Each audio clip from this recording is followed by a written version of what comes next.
Good evening, Level 2s.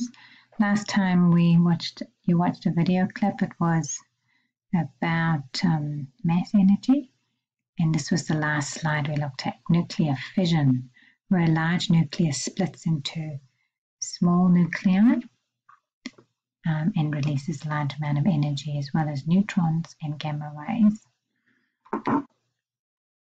So this was an example of this was the very unfortunate and sad event in 1945 where nuclear bombs were dropped over Hiroshima and Nagasaki. The one on the left is Hiroshima.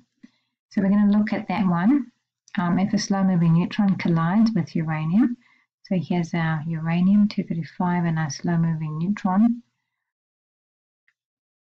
and they're going to react to produce smaller nuclei. Now, if we use that information, in other words, the equation, and we use the information in the table below, we can calculate how much energy is released in electron volts for each uranium atom that undergoes a fission reaction. So remember, because this is something that's this will be the first reaction, and thereafter each of these neutrons go on to cause an additional each one reaction, so 3 reactions will result. And then so it just becomes exponential. Now, coming back to this question, if we have a look at this table, what I really want you to note is that the rest masses here are given, and they all have this at the end of them, times 10 to the negative 27. So, for example, the rest mass of uranium-235 is 390.2480 times 10 to the 27 kilograms.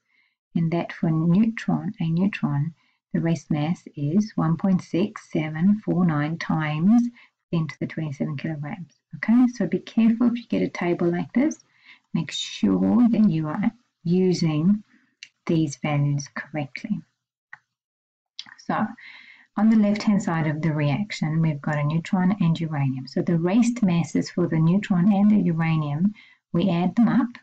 So it's this 390 point times 10 to the negative 27 plus 1.6 times 10 to the negative 27. We add those two up and we get this value here, 391.9229 times 10 to the negative 27 kilograms. Okay, please note, don't forget that. Then after the reaction, we do the same thing. We find what are the masses altogether, the rest masses of barium, krypton, and 3 neutrons. We add them together. Again, don't forget the 10 to the negative 27. And you can see that the total rest mass after the reaction is actually smaller than before the reaction, which means the decrease in rest mass can be equated to energy released by the reduction in this mass. So we can work out E is equal to the change in mass, which should be delta M C squared. So we take the value, the difference between there and there, it's the difference, please, and we multiply it by C squared. So multiply by 3 times 10 to the 8 squared, and we end up with this number, 3.21 times 10 to the negative 11 joules. Now, if you go back to the question, you will see that we were asked to calculate it in electron volts. So we convert joules to electron volts by dividing by 1.6 times 10 to the negative 19, and we end up getting this number here. And then because it's times 10 to the 6 in the correct notation, we can see it's 200.625 mega electron volts. That number there, 10 to the 6, is a mega. And so that is the amount of energy that is released in mega electron volts for each decay. So please know how to convert from joules to electron volts. You divide by 1.6 times 10 to the minus 19, and also you need to know the other way.